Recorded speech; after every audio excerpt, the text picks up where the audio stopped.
Following a recent spike in shootings, people in Boston are making a new push for violence prevention. To tell us about the series of neighborhood walks in Roxbury, Dorchester, and Mattapan are the director of the Mayor's Office of Public Safety, Dan Mulhern, and Reverend Mark Scott, who's the associate pastor of the Azusa Christian Community in Dorchester and a street worker with the city of Boston. Gentlemen, thank you both very much for being with us. Thank you for having us. I was with Dan Mulhern. Talk about the strategy around this, because this seems to be in response to a really bad week, and maybe some people would say a bad series of months here this year. Yeah. So the commissioner of the city of Boston called a large number of law enforcement and community stakeholders together, including many from the faith community, on the Monday following a very, very challenging week for us in Boston. We had 6 people shot in a very short window of time. I believe it was under 10 minutes, and 3 pass away. As a result of that meeting, there were many ideas shared and many thoughts and strategies that were discussed to complement much of what Mayor Walsh has already set in motion. But an immediate takeaway that was presented, and the mayor and the commissioner and others in the room were excited about, is just getting a number of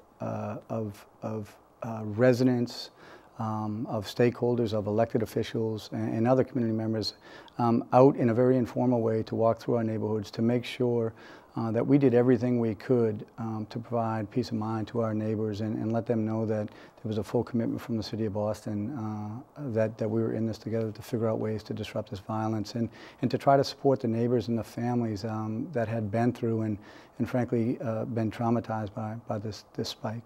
Reverend, unfortunately, we're used to stories of people getting fatally shot at night, but I think that shooting, those shots fired near the Melnia Recreation Center, broad daylight with lots of people and children around, that must have gotten people very, very upset. It did, but this year, to your point about it being a difficult year and a difficult week, before that, there have been a number of broad daylight shootings, right? There was a broad daylight shooting at the post office right at the top of my street.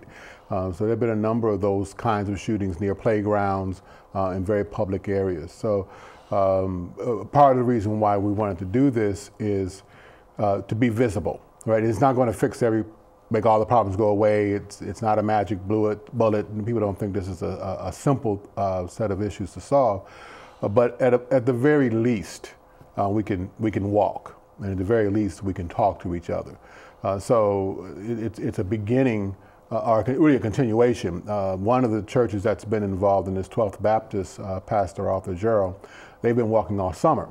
They walked all last summer. They walked all the summer before that, and they're building relationships with their neighbors. People who would not speak to them when they started doing these walks, they now pray with. There's a way of building these up. Dan, I'm sure the message you want to get out there is that we're not going to stand for this kind of thing, but how do you say that in a way that makes a difference? I think that the easiest way to say that we won't stand for this, and we as a city, one city, and not a city fractured by neighborhoods and fractured by violence, but is to have the commitment of our mayor and our police commissioner to be present. And frequently you hear about 99% of the value of the work that we do is just showing up sometimes, and there is no perfect response to incidents like this. There is no perfect response when a family loses a loved one or a neighborhood is traumatized by a shooting or an event as the one that you discussed. But there has to be a sustained commitment to continually think about new ways to combat this. And so, it's been, the response to the shootings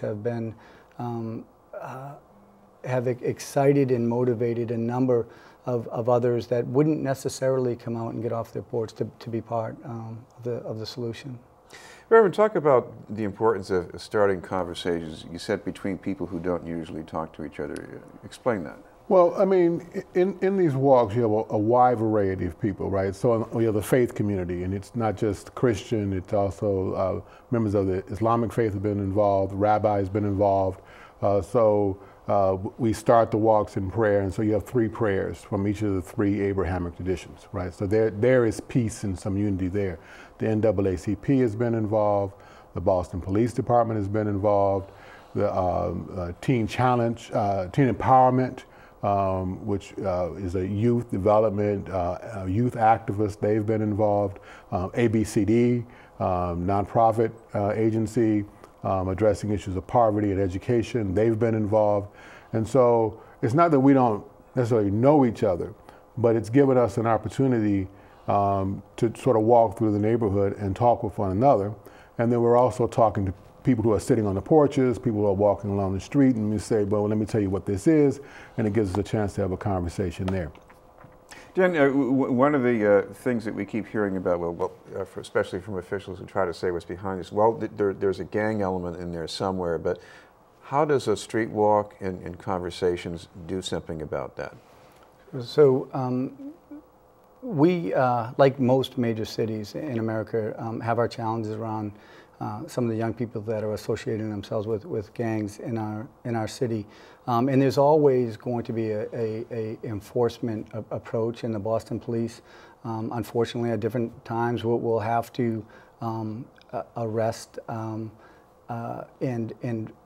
supremely focus on the violence. But what the walks allow us to do is to engage, to talk about many of the opportunities there are based on Mayor Walsh's commitment and frankly the police commissioner's commitment to an alternative to arrest and enforcement, to discuss ways that young people that might be assuming some risk in their behavior on the street can have an avenue out of that lifestyle and out of the risks that are associated with that. The mayor has put on the table many career development and meaningful employment opportunities through a program called Operation Exit, which ties many of those that have historically been gang involved to placement in the trade unions.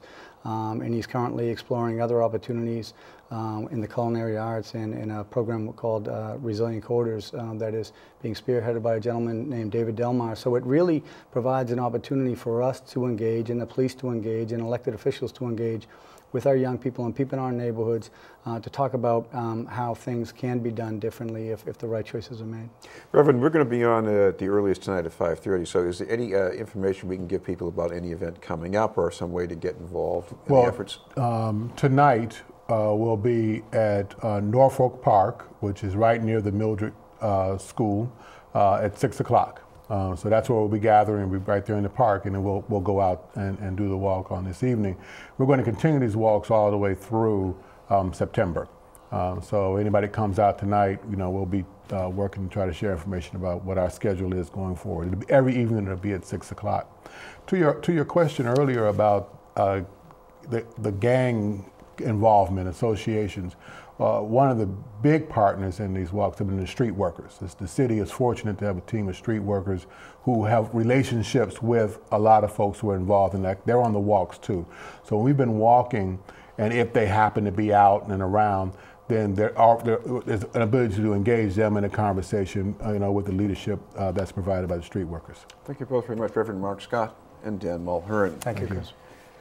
In a moment, healing the wounds of violence and working for prevention. We'll tell you about an event this weekend in Roxbury.